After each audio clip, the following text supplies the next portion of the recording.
Bonjour à toutes et à tous, vous écoutez La Voix de Perséphone, le podcast qui libère pour créer des relations saines, épanouissantes et équilibrées avec soi-même et avec les autres.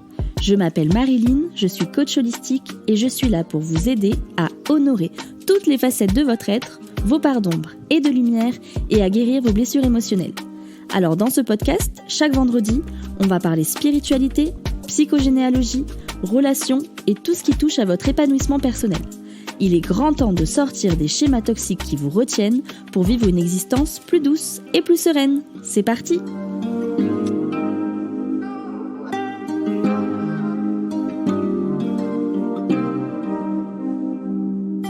Hello tout le monde, j'espère que vous allez bien. Je suis hyper contente de vous retrouver ce soir. Alors je m'excuse une nouvelle fois parce que la semaine dernière j'ai pas pu enregistrer d'épisode parce que j'étais malade et du coup j'ai préféré reprendre du poil de la bête et au final ça m'a laissé le temps aussi de réfléchir au sujet que j'allais aborder avec vous ce soir. Alors du coup vous savez combien je suis fascinée par les expériences mystiques, par toutes les questions existentielles sur notre création, sur la vie après la mort, sur la réincarnation ou même encore sur les liens karmiques que je vais aborder aujourd'hui. Et j'aimerais vous parler d'une théorie selon laquelle en fait l'âme choisit ses parents et s'incarne dans le but de progresser sur le plan spirituel. C'est vraiment une théorie qui m'a aidée à me libérer de bien des traumas, notamment sur mon enfance. Et d'ailleurs, pour la petite histoire, je me rappelle être allée voir une psychologue en 2021 quand j'étais encore en Guadeloupe. Et il se trouve en fait que cette psychologue était également chamane. Et elle m'avait dit dans la bienveillance et la douceur que mon âme avait choisi mes parents. Genre vraiment, j'ai encore sa voix qui résonne et j'ai des frissons rien que d'y penser. Parce que au moment où elle m'avait dit ça, elle se rendait même pas compte de la porte qu'elle venait d'ouvrir. Moi, je sais qu'une phrase que je répétais souvent, c'était on choisit pas ses parents, mais on choisit ses amis. Et je me consolais en fait avec mes amis de pas avoir eu l'enfance rêvée. Et je subissais vraiment pendant très longtemps tout ce qui m'était arrivé. Et finalement, le jour où elle m'a dit ça, il y a comme une porte qui s'est ouverte. Et depuis, je chemine et je me renseigne sur ce qu'on dit par rapport à ça. Et effectivement, plusieurs traditions spirituelles aujourd'hui enseignent que l'âme de l'enfant choisit ses parents. D'ailleurs, pour les amateurs de livres, j'ai lu « Il y a l'ombre et la lumière de la vie » de Suzanne Muret, qui explique vraiment très bien le processus. Alors c'est un livre qui peut être compliqué à lire par moments, mais c'est une femme que j'ai eu l'occasion de rencontrer quand j'étais à Montréal et elle canalise en fait depuis une trentaine d'années avec des êtres venus d'ailleurs, mais également aussi avec sa grand-mère défunte. Et c'est absolument transcendant comme lecture. Ça explique plein de choses, c'est rapide à lire. C'est sous la forme de questions-réponses. En fait, quand elle a commencé à canaliser, elle a posé énormément de questions. Qui est Dieu ? Qu'est-ce qu'on est, nous, les êtres humains, quel est notre but sur Terre.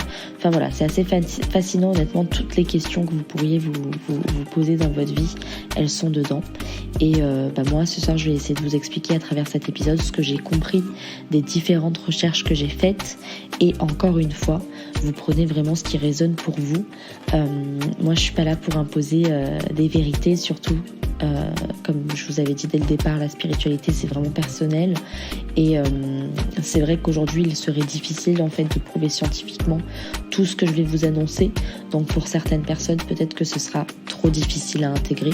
Néanmoins, j'ai envie de vous dire que ça peut vous apporter aussi une nouvelle vision de la vie, un nouveau prisme sur lequel vous pouvez aussi vous reposer pour voir vos blessures et vos traumas autrement. Voilà.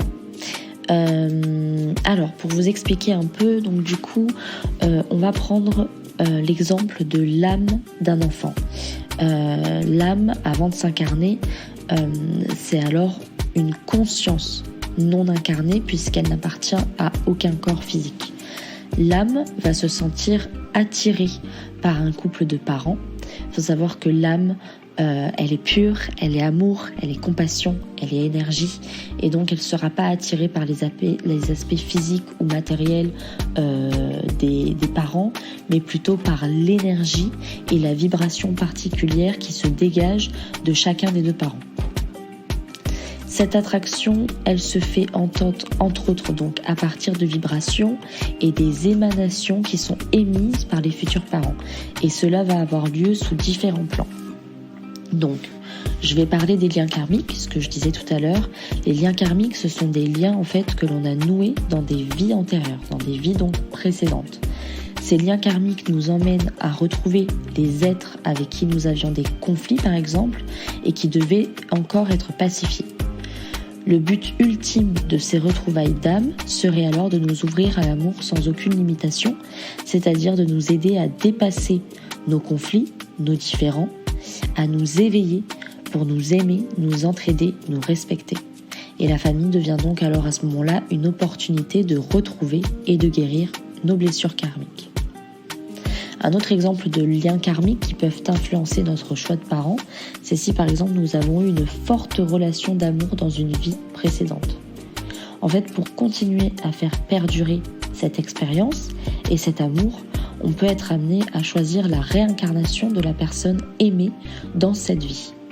Et là, ce n'est pas le choix sur la base de la vibration des parents qui est prépondérante, mais plutôt sur la base de la proximité spatiale et temporelle avec la personne dont on est relié. De même, des âmes d'un même groupe, elles peuvent s'incarner à proximité les unes des autres car elles ont décidé d'accomplir quelque chose ensemble. Certaines âmes vont également choisir des parents dont elles savent qu'elles pourront les aider à évoluer. Comme par exemple, on va prendre l'exemple d'un enfant qui est le fils d'une mère toxicomane qui par sa seule présence, sa seule naissance va aider sa mère à se sortir de la toxicomanie. L'âme peut aussi être attirée par des parents dont elle sait qu'ils pourront stimuler l'expression de ses qualités et l'aider à exprimer ce qu'elle est venue vivre et accomplir sur Terre. En fait, ce qu'il faut comprendre, c'est que la plupart du temps, l'âme, quand elle choisit de s'incarner, elle vient avec une qualité qu'elle souhaite particulièrement venir exprimer et ou stimuler. Et ses parents et son entourage vont en fait l'aider dans ce sens. Par exemple, on peut parler de compassion, de lâcher prise, de tolérance, d'amour universel. Et chaque membre de notre famille est alors là pour nous aider à révéler, à développer ou à transcender un aspect de nous-mêmes. Dans ces conditions, lorsqu'une âme va décider de revenir sur Terre, elle va alors rencontrer ses guides spirituels, afin de définir ses choix d'incarnation, c'est-à-dire les facettes d'elle-même qu'elle va souhaiter expérimenter et développer, les leçons qu'elle a besoin d'apprendre et ce qu'elle choisit de venir guérir, créer, partager et accomplir dans la vie à venir. On dit, ça aussi je l'ai beaucoup lu, que entre 0 et 7 ans, on peut se rappeler de nos vies antérieures, mais qu'à partir de 7 ans, on oublie délibérément tout ce qui nous est arrivé et tous les choix qu'on a fait pour pouvoir laisser place au libre arbitre. Parce que si on savait tous, là, maintenant, ce qu'on était censé faire, et ben en fait, il n'y aurait plus de libre arbitre et ce serait trop facile. On n'aurait pas en fait les leçons qu'on est venu chercher. Mais c'est aussi pour ça que j'ai la sensation que quand on est pleinement aligné à ce qu'on veut faire, c'est comme une sensation déjà vue. C'est comme si que c'était déjà là en fait. Moi, c'est pour ça que ça me fait rire des fois quand je prends par exemple le coaching, l'accompagnement. C'est comme une sensation de ok, ça fait peut-être 8 mois que j'accompagne, mais mon âme, elle, ça fait peut-être des centaines d'années qu'elle est sur ce chemin-là. Donc c'est assez intéressant parce qu'en fait, oui, ça fait que quelques mois que je le fais officiellement, mais officieusement, ça fait tellement de temps. Et voilà. Donc, comme on peut le retrouver dans la majeure partie des religions ou des traditions spirituelles, le but premier de toutes les âmes lorsqu'elles s'incarnent sur Terre, ce serait en fait de parfaire leur évolution en apprenant à s'aimer, à reconnaître et à exprimer pleinement leur lumière et leur essence divine. L'âme va alors définir ses objectifs prioritaires de guérison. Elle va choisir aussi la contribution unique qu'elle souhaite apporter à la Terre, puisqu'en fait on a tous une mission sur cette Terre. On peut appeler ça aussi sa mission de vie, mais ici je vais appeler ça son mandat d'incarnation. En réalité, ce sont les talents que l'âme souhaite exprimer et offrir à l'humanité pour contribuer à sa propre évolution. Par exemple, participer à l'élévation du niveau de conscience en enseignant, en guérissant, en contribuant à préserver la nature, en créant de la beauté par des œuvres d'art, admettons, ou, comme dans mon cas, en accompagnant les femmes à reprendre leur pouvoir sur leur vie et en créant une existence plus alignée avec qui elles sont initialement. Donc, si on reprend, l'âme choisit, avec les conseils de ses guides, les parents et l'environnement le plus adapté aux apprentissages et aux expériences qu'elle doit réaliser dans cette vie. De telle sorte que l'expérience acquise pendant cette vie choisie sera en parfaite adéquation avec son niveau de développement. Cependant, il arrive que l'âme ne choisit pas la vie future selon les conseils de ses guides. Soit elle choisit une vie plus difficile que ce qu'elle est apte à assumer, afin de pouvoir en fait augmenter l'acquisition d'expérience et ainsi diminuer le nombre de ses réincarnations. Mais à ce moment-là, elle prend le risque de ne pas pouvoir la finir. Soit elle choisit une vie trop simple et l'ennui risque tout autant de la finir prématurément. Souvent, l'âme va choisir un environnement familial et social qui lui assure la rencontre de certaines difficultés qu'elle a à revivre afin de les transcender. Comme je parle depuis le début, transcender les blessures. Elle choisit alors les parents qui pourront faire émerger à la fois le meilleur d'elle-même, mais également les parties les plus sombres pour qu'elle puisse les conscientiser et s'en libérer. Au-delà des parents, l'âme peut également être attirée par une lignée familiale avec ses forces et ses problématiques, mais elle peut également choisir un pays et un contexte historique. Quand l'âme fait ses choix d'incarnation, elle choisit donc les blessures karmiques qu'elle souhaite retrouver pour avoir une nouvelle opportunité de les transmuter.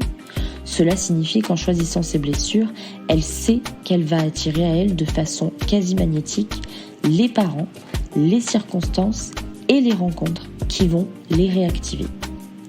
Comme le but de l'âme à son niveau le plus élevé est de s'aimer et de s'accepter, quelle que soit l'expérience vécue, elle va retrouver le même type de difficulté dans une incarnation suivante pour avoir une nouvelle opportunité de rencontrer, d'accueillir et de dépasser cette blessure et les jugements associés, et cela autant de fois que nécessaire. Lorsque l'âme fait ses choix d'incarnation, elle n'est pas en contact avec ses mémoires karmiques. Donc, tout lui paraît léger et facile tant elle est reliée à sa source divine. L'âme est confiante en ses capacités de réaliser son plan d'incarnation, de dépasser ses anciennes erreurs, d'apprendre ses leçons, de développer les qualités qu'elle a choisi de développer et d'accomplir ce qu'elle souhaite pour aider la Terre. En fait, elle sait que l'incarnation lui offre une puissante opportunité d'expérimentation et de croissance. Et c'est au cours de sa descente dans l'incarnation qu'elle retrouve peu à peu toutes ses limitations, c'est-à-dire la somme de toutes ses mémoires, ses croyances limitantes et ses blessures non résolues. Plus l'âme descend vers les plans terrestres, plus elle quitte le sentiment d'unité qui prévaut dans les plans célestes pour entrer dans la dualité. Elle retrouve alors l'illusion qu'elle est séparée des autres et du divin. Elle se sent de plus en plus lourde et oublie peu à peu qui elle est dans son essence divine. Cela soulève en elle beaucoup de peur et de doute, notamment la peur de ne pas réussir son mandat d'incarnation et de perdre l'amour qui l'habite et le contact avec la lumière divine. En fait, cela explique les résistances à l'incarnation qui peuvent surgir à ce moment-là. Certaines âmes ressentent au cours de cette descente dans l'incarnation qu'elles ne se sentent finalement pas suffisamment prêtes et décident alors de rebrousser chemin. En fait, de nombreuses fausses couches trouvent leur origine dans ce processus. Il me semble que j'avais lu qu'une âme pouvait rebrousser chemin sous 3 mois, si je ne me trompe pas. Donc, tout ce qui n'est pas accepté et guéri va donc être reproduit par l'âme pour avoir une nouvelle opportunité de le transmuter. Les événements de notre vie vont alors stimuler nos blessures karmiques jusqu'à ce que nous nous en libérions totalement. Nous attirons inévitablement ce qui est en résonance avec notre blessure. Nous finissons en fait ce que nous n'avons pas achevé et nous retrouvons les êtres avec lesquels une blessure est restée sans guérison et nous revivons des situations pour lesquelles nous étions restés sans solution. Ainsi, ce que nous jugeons chez nos parents, c'est ce que l'âme a choisi de venir rencontrer et de guérir en nous. Cela a l'avantage de permettre une meilleure compréhension de la blessure et des prises de conscience nécessaires à notre évolution personnelle. Quand un être s'affranchit d'une blessure karmique, il contribue à la libération de toute sa lignée familiale. Ainsi, l'âme est attirée par des parents et par une lignée familiale avec des charges et des potentiels aptes à permettre son déploiement malgré les apparences. Donc, si vous avez des enfants, dites-vous que leur âme vous a choisi, vous, autant pour vos qualités et pour vos forces que pour vos ombres et pour vos faiblesses. Ainsi, à défaut d'être de parfaits parents, vous serez les parents parfaits, c'est-à-dire les plus appropriés pour votre enfant.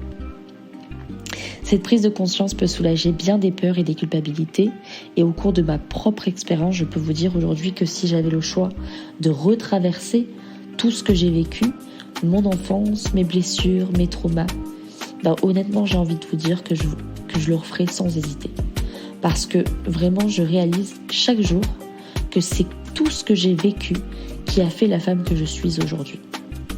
Et en fait, ça me soulage et je pense que dans chaque épreuve que je traverse encore aujourd'hui, puisque je sais que la vie n'est pas un long fleuve tranquille et que même si aujourd'hui je suis arrivée à un profond niveau de résilience, la vie est encore longue, en tout cas je l'espère, j'ai seulement 30 ans, mais c'est vrai que dans toutes les épreuves qui m'arrivent, je vois les choses différemment. Je ne sais plus si j'en avais parlé dans un précédent épisode de podcast, mais voilà, la dernière expérience pas fun du tout qui m'est arrivée, c'est d'avoir trouvé ma grand-mère qui avait fait une tentative de suicide. Et en fait, ça a été super rapide de me dire, mais finalement, c'est pas pour rien qu'il lui est arrivé ça. Et effectivement, c'est parce qu'elle a été prise en charge après dans un hôpital que la famille a pu être de nouveau soudée par rapport à ce qu'elle vivait. Et pareil par rapport à ma mère, quand on s'est retrouvés cet été et qu'elle est retombée en dépression alors que c'était vraiment pas le bon moment pour moi au niveau professionnel, etc. Les clés de guérison qu'il y a eu à la suite de la guérison de ma maman, ça a été quelque chose de formidable et c'est quelque chose qui m'a redonné en fait un élan par rapport à ma mission de vie, par rapport à ma mission d'accompagnement, qui est d'accompagner les femmes. Parce qu'aujourd'hui, pourquoi je suis aussi dévouée dans cette mission, c'est parce que j'ai grandi au milieu du féminin blessé, j'ai reproduit les blessures de ma maman et j'ai été profondément touchée par ça. Et c'est vrai que quand j'ai compris ce que ça faisait de transmuter ces blessures et qu'en fait chaque jour était une nouvelle opportunité de se réinventer et de pouvoir dépasser ces blessures-là pour redevenir en fait la personne qu'on est à l'intérieur de nous, cette personne qui n'a pas peur en fait et qui peut tout avoir, et ben c'est juste merveilleux de voir à quel point on peut transcender ça et faire de notre mieux. Voilà, j'en profite également pour vous dire que j'organise une masterclass qui est complètement offerte le 17, 18 et 19 décembre à 20h heure française. Pour vous inscrire, il suffit d'aller sur le lien qui est dans ma bio sur Instagram ou sinon vous tapez www.lespersephone.com /masterclass avec un autre slash et vous tomberez dessus. Il suffit juste de vous inscrire et vous aurez un mail de confirmation. C'est une masterclass où on va vraiment faire le bilan de l'année 2023, où on va parler justement de nos blessures, de nos échecs, de tout ce qui s'est passé, de toutes les leçons qu'on doit tirer de cette année pour pouvoir planifier notre année 2024 avec de nouvelles actions et enfin manifester à nous tout ce que nous désirons. Voilà, donc écoutez, j'espère vous y voir nombreux, ça va être juste génial, j'ai vraiment hâte et en tout cas j'espère que cet épisode vous aura plu. N'hésitez pas à me dire ce que vous en avez pensé en commentaire et puis je vous fais plein de bisous et je vous dis à la semaine prochaine pour un nouvel épisode.